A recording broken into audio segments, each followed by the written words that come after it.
Muitíssimos queridos, vamos lá para mais uma aula de biologia. Quero ver a energia aí no ar, viu?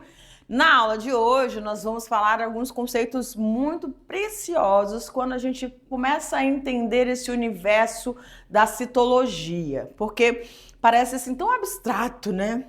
Que existe um mundo dentro de nós, existe um universo em funcionamento, perdão, um universo em funcionamento dentro do nosso organismo em que diferentes tipos de substâncias, nas suas mais variadas formas, sejam elas moléculas complexas, longas, há moléculas mais menores, algumas vão precisar ser digeridas, mas elas precisam estar fluindo, circulando no interior das nossas células, e para elas estarem circulando no interior das nossas células, elas precisam adentrar essas células, né? E aí a gente vai estar falando justamente disso. Como que acontece esse meio interno à célula e esse meio externo à célula, tá bom? Vamos lá, joga para a telinha. Aula 22.1, nós vamos falar sobre os processos de troca entre a célula e o meio externo. Para que essa célula seja mantida ativamente, a célula que está dentro de nós, necessita desses processos aqui que são, deixa eu marcar aqui, a difusão, a osmose, o processo de transporte ativo, passivo também, e nós vamos falar da endocitose e da exocitose. Tudo bem? Vamos lá. E a gente está aqui, é bem proposital essa imagem aqui, que é representação aí da nossa membrana, né? A membrana, a dupla membrana lipídica que nós temos, que facilita muito a nossa vida, né? E nos mantém ativos. Mas começando aqui pelo processo de difusão, a gente vai ter difusão simples, difusão facilitada, tá? Mas, professor, o que é a difusão? Quando vocês... Lá na aula de química, eu não sei se vocês já viram isso, portanto, a gente vai dar aqui na biologia o nosso olhar biológico para a questão desse processo, tá bom? Então, fica de olho aí. Então, para esclarecer bem, né, a gente precisa que vocês tenham em mente, bem claro, esses dois conceitos, né? O que é soluto dentro de uma reação ou de uma substância em formação e o que é o solvente, tá? Então, olha lá, o soluto, né? Esta substância é a que será dissolvida. Então, o soluto, ele sofre uma dissolução, ou seja, ele é diluído, dissolvido em uma substância que é o solvente. Ou seja, o soluto vai ficar disperso em um solvente que logo após formará uma nova solução. Então, eu vou estar introduzindo o soluto, como aqui na imagem, tá? Cloreto de sódio aqui, e vou estar levando ele em contato com esse solvente, que é um líquido. E aí, ou eu vou deixar ele reagir naturalmente, ou eu vou facilitar aí, mexendo essa colherinha aí para agilizar. Podia ser açúcar, podia ser o sal, tá bom? Então, soluto a gente chama de sólido, aquilo que vai ser sólido, e solvente, o que é o líquido, tá bom? Mas o conceito aqui de solvente, onde o soluto é disperso para formar uma solução qualquer. Assim como a água, que é um solvente universal, existem diversos tipos específicos para cada utilidade. Para cada reação que ocorre no nosso organismo, vai ter um meio, né, aquoso, ou seja, vai estar presente ali um solvente, tá bom? Então vamos lá. Então essa difusão ela vai consistir na passagem das moléculas do soluto do local, presta bem atenção aqui, galera. Difusão vai ser a passagem ou transporte, como você quiser imaginar, das moléculas de soluto, algo sólido, do local onde há maior concentração para um local de menor concentração. tá bom? Então é assim, ó. Deixa eu vir pra cá. Pode jogar aqui atrás, diretor. Eu tenho a difusão, o processo de difusão. Então eu vou ter um soluto, tá? Um soluto se transportando para o lugar onde eu tenho maior concentração dele, para o local onde eu tenho menor concentração.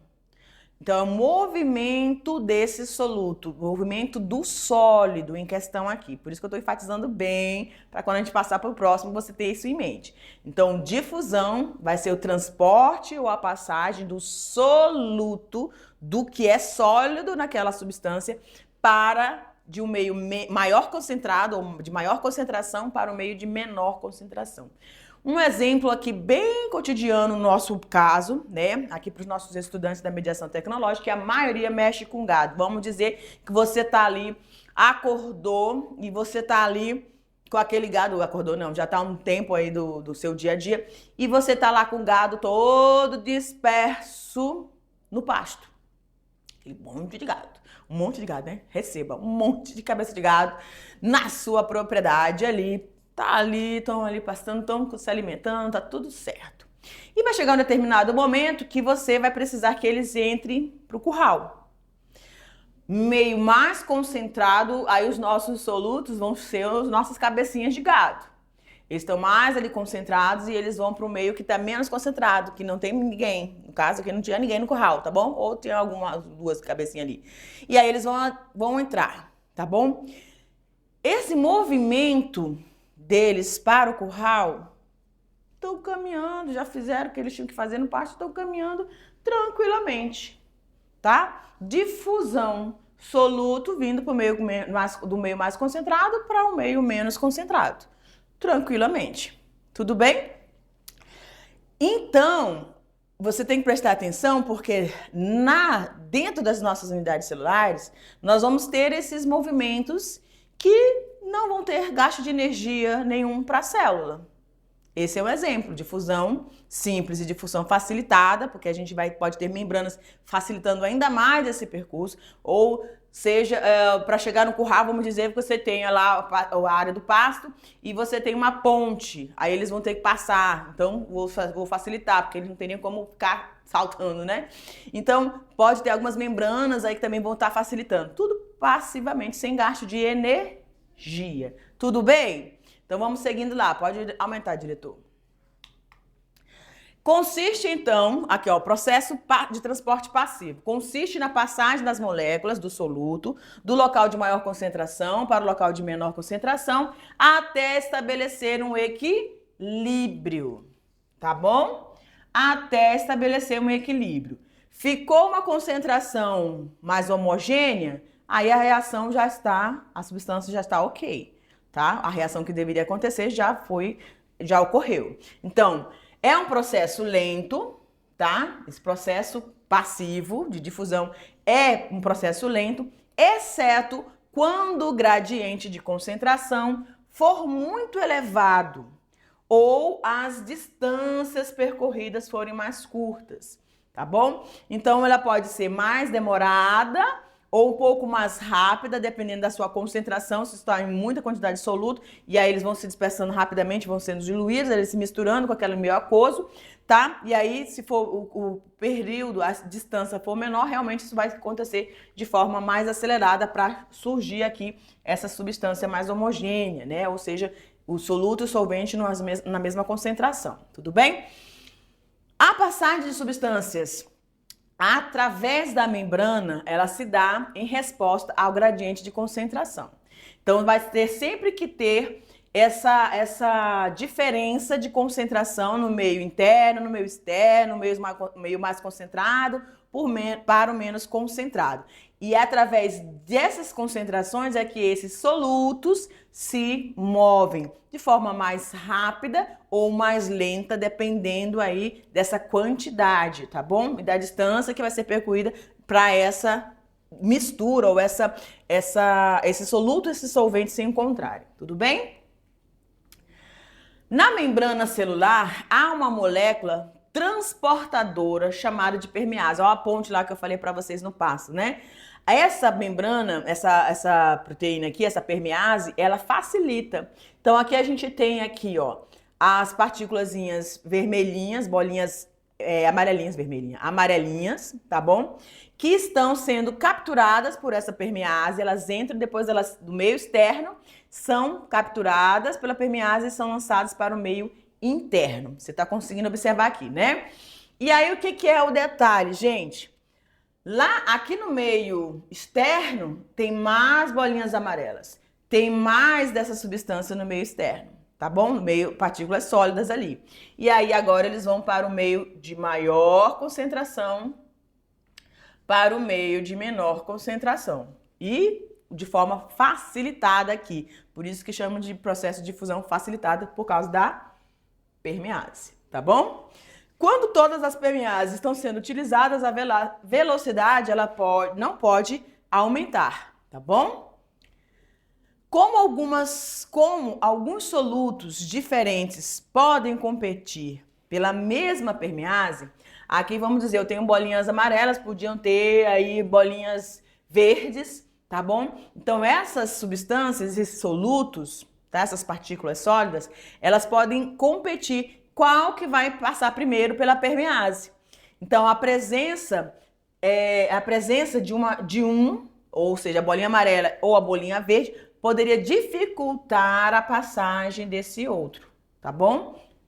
Aqui só tem a bolinha amarela, tá? A permease está capturando e vai passando para dentro, passando do meio externo para o meio interno, do meio externo para o meio interno. Mas se tivesse bolinhas verdes, bolinhas azuis, haveria uma competição e isso aí ficaria meio limitando a ação de um com o outro. Tudo bem? Vamos embora agora para entender um outro processo chamado ali, a gente falou de difusão passiva, né? O processo passivo, porque não gasta energia, meio de maior concentração para o de menor concentração, tá tudo certo. E ainda tem as permeases ali para facilitar ainda mais, tá bom? Agora a gente ia movimento de de sólidos, tá bom? Na osmose, aí essa osmose ocorrendo na célula vegetal e animal que vai ter diferença, tá bom? Então olha só, aqui a gente tem a membrana plasmática, tá? Com todas as suas estruturas, né, de membrana, perfeito? E diz o seguinte, quando duas soluções se mantêm separadas por uma membrana semipermeável, que é o caso da nossa membrana plasmática ou membrana celular, ocorre o fluxo de água. Presta atenção, fluxo de quê? Água. Na difusão eu tenho o movimento, o transporte de quê? Sólidos, tá bom? Aqui é de líquido. Então vai ocorrer o fluxo de água da solução mais diluída, isso quer dizer que ela está mais concentrada, para a mais diluída, a mais diluída tem menos concentração para a mais concentrada. Então aqui, no caso da osmose, é diferente. Eu tenho a passagem onde tenho menor concentração para maior concentração, mas eu vou movimentar, esse movimento vai ocorrer em relação à água. A água vai buscar resolver. Vem pra cá, deixa eu falar aqui rapidinho com vocês, para ver se o meu exemplo fica um pouco claro. Olha só, você tem aquela colega aí na sua sala, que é aquela colega paz e amor, sabe? Parece que ela, assim, ela dribla a vida assim, com mais leveza. Os problemas vêm a ela, porque todo mundo tem problema, galera. Todo mundo, tá? Não tem nenhum ser humano nessa face da Terra que não tem problema. Todo mundo vai ter problema. Só que ela chega, o problema no peito e pum, e vai-se embora. E ainda é daquelas que não resolve só o problema dela, resolve o problema dos outros também. Então ela tá aqui tranquila, paz e amor, resolveu os problemas dela, tá driblando aqui. Só que ela olha para lá, pro colega, e o colega tá tenso, tá com um problemaço. Ela vai lá ajudar. O que essa pessoa é?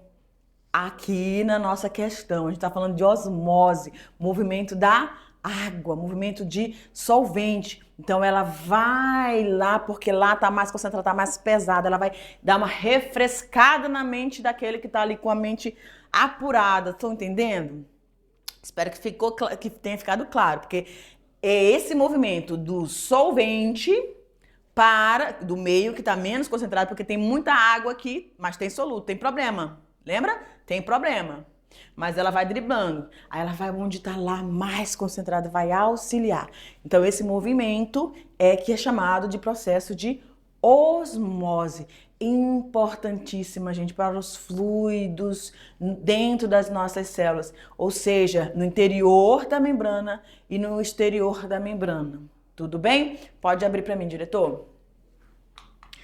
Então aqui a gente relacionando e pensando nesse processo osmótico, tá? Nesse movimento dissolvente, desse meio onde você tem menos concentração para o meio de maior concentração e movimento desse líquido, a gente vai ter 3 meios. Isso tem que ficar bem claro para você, tá bom?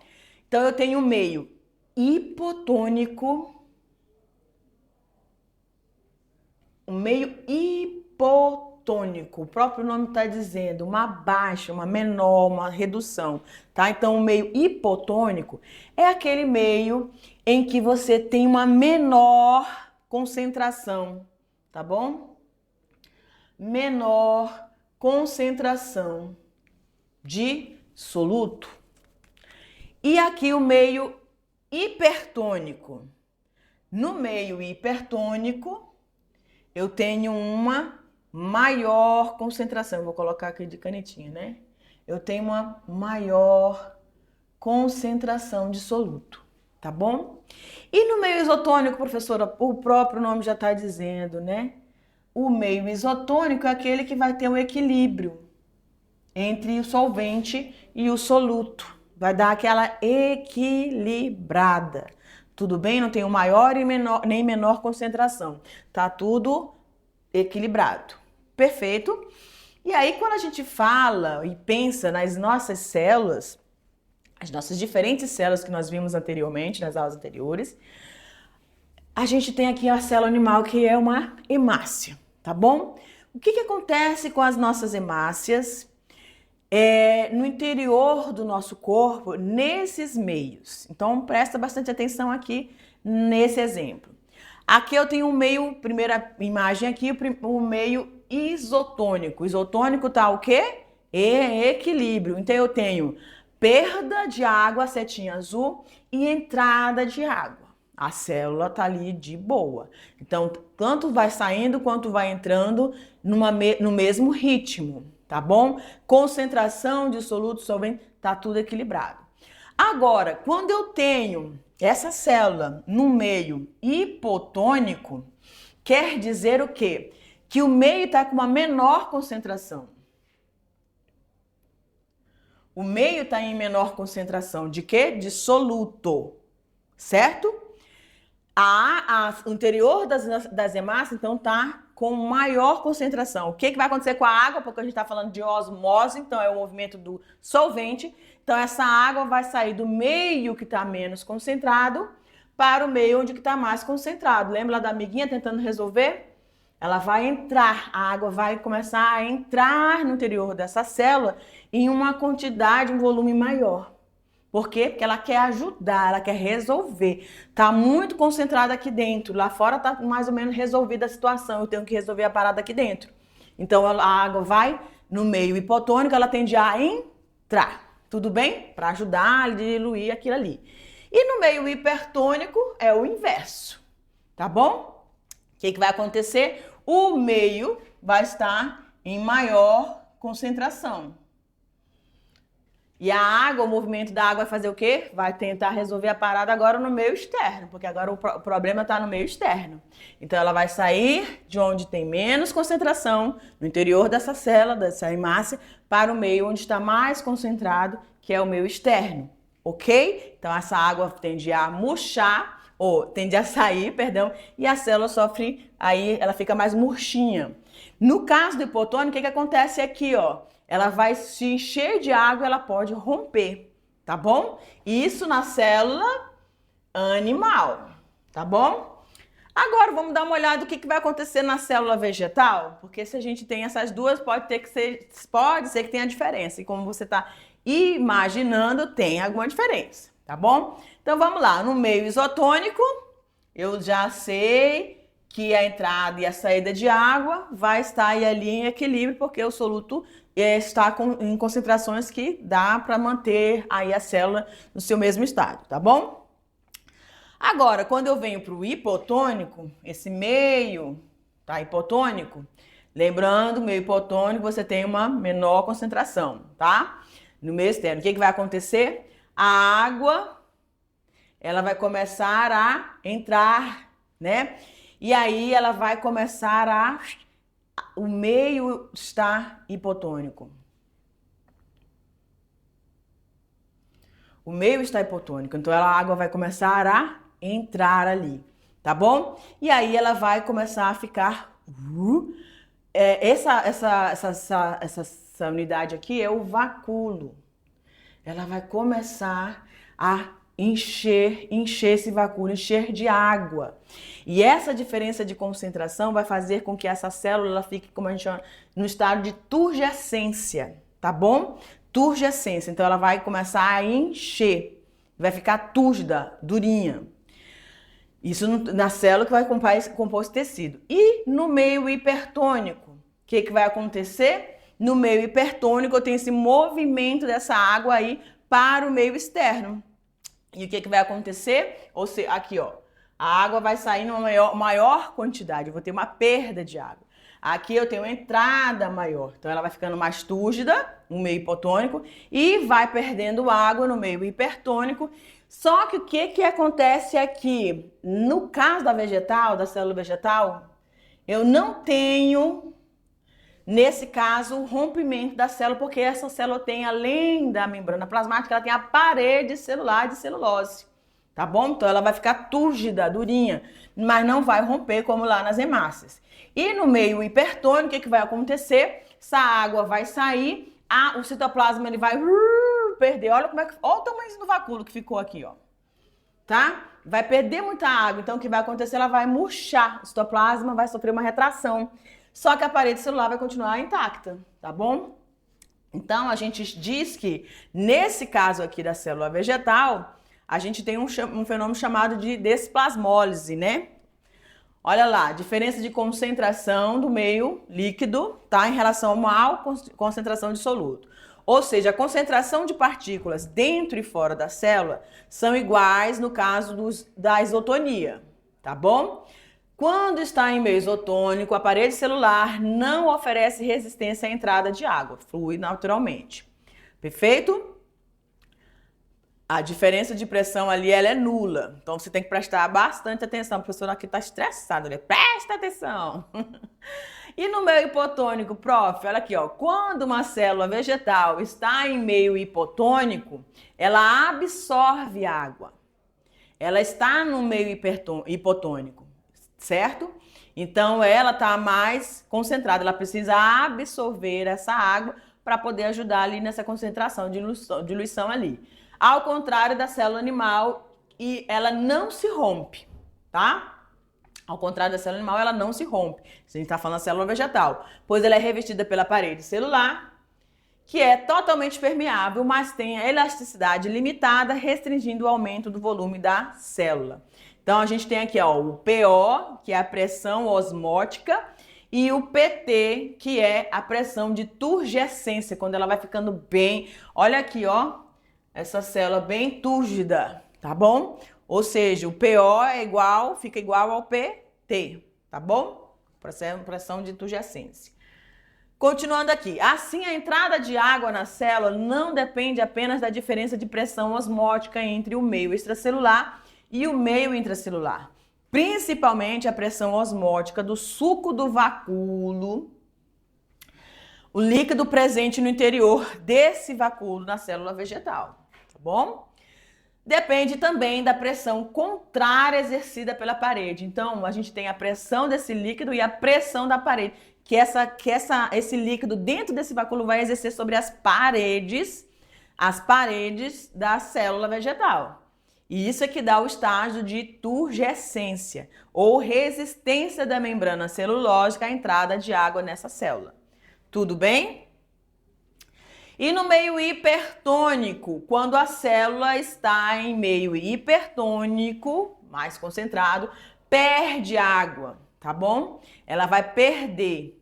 Então, o meio, ou seja, a parte aqui externa, está em maior concentração. O que vai acontecer com a água? A água sempre vai para esse ambiente onde está mais concentrado. Então, se o meio externo está mais concentrado, ele está hipertônico, essa água vai sair da célula no maior volume, tá bom? E o seu citoplasma se retrai, deslocando a membrana plasmática da parede celular. Como não há deformação da parede celular, que ela tem ali a celulose, então ela vai ficar intacta ali, e ela não exerce pressão de turgescência. Tudo bem? Olha como é que fica o desenho dela aí. Então, olha só. Cadê? Perdão. Disse que a célula está plasmolizada, tá? Aqui ela está em estado de turgescência, báculo cheio, ela está no meio hipotônico, ela absorveu bastante água, tá bom? Para poder, o meio interno está mais concentrado, então ela vai puxar mais água. Aqui ela está no processo de turgescência e ela vai plasmolizar, ou seja, ela vai perder água. Quando ela perde, ela vai murchando, o citoplasma dela vai retraindo, tá bom? Então, disse que a célula está plasmolizada. Se a célula plasmolizada for colocada em meio hipotônico novamente, absorve água e vai retornar ao seu estado inicial. Então, a célula vegetal ela tem essa capacidade de sofrer a plasmólise, que é essa perda de água, murchando o citoplasma, e também voltar, ou seja, desplasmólise. Tudo bem? Que é esse processo inverso aqui, ó, desplasmólise. Perfeito? Aí essa diferença aqui desses dois meios na célula animal e na célula vegetal. Na célula animal, se ela estiver no meio hipotônico, ela rompe, de tanto que ela absorve água. Na célula vegetal, ela fica túrgida, tá? Mas não se rompe por causa da parede celular.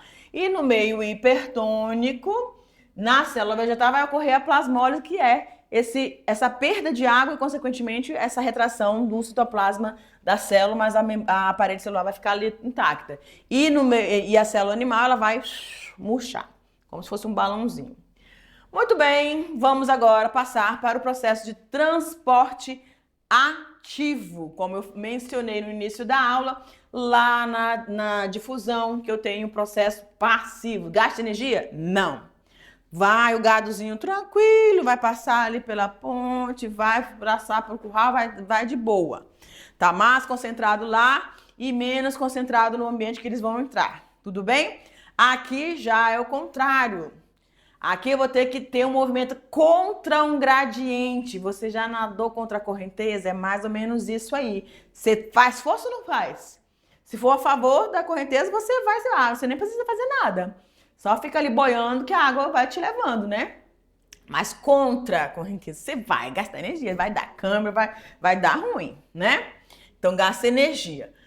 Então, aqui, ó, neste processo ativo, as substâncias são transportadas com gasto de energia, podendo ocorrer do local de menor concentração para o de maior concentração, ou seja, contra um gradiente. Então, se a gente olhar para essa imagem aqui na tela, vocês vão ver aqui o sódio em uma maior concentração no meio externo e em uma menor concentração no meio interno, tá bom? Só que esse sódio, ele é transportado para a parte externa da célula, ou seja, ele está menos concentrado aqui, mas ele precisa ser transportado para a parte externa. Tá bom? Aqui é a interna. Isso vai contra um gradiente, porque lá fora tá cheio já. É igual você querer entrar no elevador. Ou você querer, deixa eu ver, dar um outro exemplo.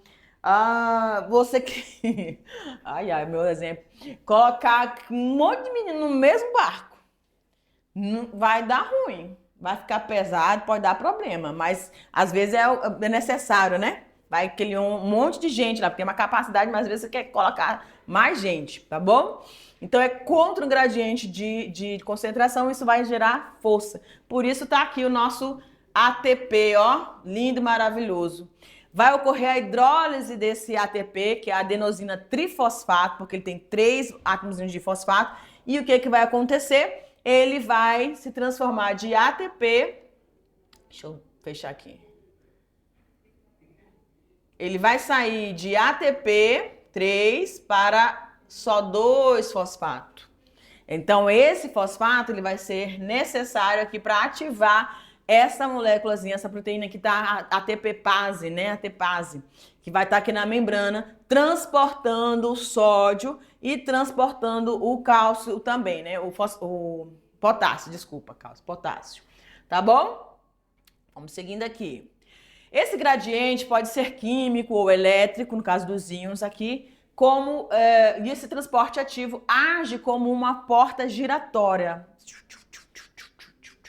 Quem já passou por essas portas giratórias dá raiva, né? A molécula a ser transportada liga-se à molécula transportadora, ou seja, a proteína de membrana, tá? Como uma enzima que se liga ao substrato. A enzima é uma proteína, mas elas têm um perfeito encaixe aí para poder ser ativado, para poder realizar a função que é acelerar uma reação química, correto? Então vamos lá. Então essa proteína tá lá na membrana e aí ela vai ter o formato, olha a conformação, gente, dela, certinho com esse encaixe, ó. Tá vendo? Só que você tá vendo que do outro lado tem outro tipo de conformação? Então vocês vão ver aí na próxima imagem. Então ela vai pegar e vai sair do meio interno, que tem menor concentração, para o meio externo, ou seja, contar contra o gradiente de concentração. Então a molécula transportadora gira e libera a molécula carregada do outro lado da membrana, que gira novamente, voltando à posição inicial.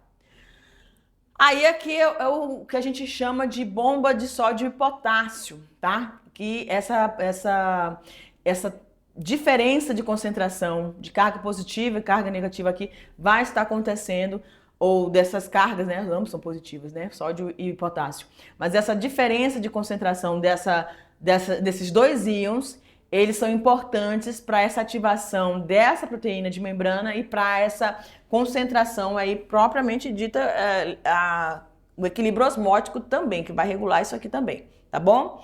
Então ali, ó, bomba de sódio e potássio liga-se a um íon sódio na face interna da membrana e o libera na face externa. Ali se liga a um íon de potássio e o libera na face interna. A energia para o transporte ativo vem da hidrólise de ATP que nós mostramos nessa outra imagem aqui, ó. Tá? Tá aqui, ó. Perfeito? Vamos lá. Então aqui é um esqueminha bem legal, tá? Uma imagem bem legal para a gente poder entender esse mecanismo. Então nós temos uma proteína de membrana. Essa proteína de membrana, ela tem um encaixe perfeito para 3 íons de sódio. Tá aqui, ó. 1, 2, 3, estão vendo? Mas também tem um perfeito encaixe para 2 íons de potássio. Olha que magnífico. Só que ela transporta 3 de sódio e ela transporta 2 apenas de sódio. Então vamos lá, seguindo a sequência aqui. Então essas moléculas vão se encaixar, os íons vão se encaixar e aí vai ocorrer a transferência do meio interno para o meio externo, tá bom? Os íons, aqui no 3, os íons de sódio são lançados para o meio extracelular. No 4, 2 íons de potássio, estão vindo aqui, ó, do meio extracelular, une-se ao complexo proteico. E no 5, o fosfato já sem energia, tá vendo o fosfato aqui? Que entrou nessa reação aqui no início, ó, lá com a hidrólise, lembra? 2 ATP, aliás, os 3 ATP, que é a adenosina trifosfato, tá aqui. Aí ele precisa ser energizado para poder girar. Lembra que é como se fosse uma roleta, né? Aí o fosfato ativa da energia para ele transportar esses 3 íons de sódio para fora e trazer os íons de potássio para dentro da célula, tá bom? Que no caso aqui o potássio dentro da célula está mais concentrado. Então ela tem essa diferença de concentração desses 2 íons, tá certo? Os íons de potássio são dançados no citoplasma e aí vai se iniciando. Por isso que dizem que é a bomba de sódio e potássio. Só que essa proteína, ela transporta 3 íons de sódio e levando para fora o meio externo e trazendo para o meio interno apenas 2 íons de potássio. Ok, galera, e aí só eu falando já cansei, então quer dizer que tem gasto de energia, tá bom? Tem gasto de energia, sim. Vamos lá para endocitose e exocitose. Não é exorcismo não, gente, é exocitose, tá bom? O que são esses dois fenômenos também muito importantes para a regulação interna aí da célula? Enquanto que a difusão simples e facilitada é o transporte e o transporte ativo são mecanismos de entrada ou saída para moléculas e íons de pequenas dimensões, as grandes moléculas, gente, olha que preciosidade. A célula, ela tem essa diferença, ela consegue transportar para o meio interno e meio externo, desde íons, pequenas moléculas até grandes moléculas, né? Ou até partículas constituídas por agregados moleculares, que são transportáveis através de outros processos, no caso a endocitose e a exocitose. Certo? Este processo permite, no caso a endocitose, o transporte de substâncias do meio extracelular, ou seja, de fora aqui, para dentro da célula, através das vesículas limitadas por membranas. A que se dá o nome de vesículas de endocitose. Então, tá falando endo, tá vindo do meio para dentro, para o interior, tá bom? Endocitose. E aí, ou também chamado de endocíticas, né? Essas são formadas por invaginação da membrana plasmática, seguida de fusão e separação de segmentos da membrana. Então, elas vão ser incorporadas, partículas vão ser incorporadas por invaginação da membrana, formando essas pequenas vesículas que vão se unir aos lisossomos e eles vão fazer a digestão aí, que a gente já sabe que eles têm essa função, tá bom? Então, há dois tipos de endocitose, a pinocitose e a fagocitose. E um tipo de exocitose que é a plasmocitose. Vamos ver rapidamente aqui. A pinocitose é a incorporação ou a invaginação, a introdução por meio de invaginação da membrana de partículas líquidas ou partículas menores, tá? Que vão sendo incorporadas formando as vesículas que a gente chama de pinossomos, né? São esses daqui, que estão sendo formados aqui, tá bom? Ou partículas pinocíticas, né? Alguma coisa do gênero. Então, pinocitose, essas partículas líquidas, incorporação dessas partículas líquidas ou partículas em pequenos fragmentos, tá? E a fagocitose já é o englobamento, tá? Por meio de pseudópodes. Ela não é uma invaginação, ela forma projeções, ou seja, os pseudópodes englobam partículas sólidas maiores, tá bom? E formam também os fagossomos. Então, você vai ter a pinocidose formando o pinossomo e a fagocitose formando o fagossomo. Tudo bem, galera? E aí a gente também tem, por último, a plasmocitose, que é a liberação, aquilo que foi digerido lá, partiu do complexo golgiense, formou aí os lisossomos e agora vão ser vesículas que vão precisar eliminar. Aqui, tanto entrada, a gente falou de fagossomo ou pinossomo, para entrada, também chamado de processo de endocitose, como processo de exocitose, que é a liberação do que está aqui no meio interno para o meio externo. Plasmocitose é o nome deste processo. Tudo bem, galera? Viu que são vários conceitos, mas aí a gente fica tranquila que a gente tem algumas questões para vocês responderem e a gente vai entrar, né, na nossa revisão também. Tchau, tchau, galera!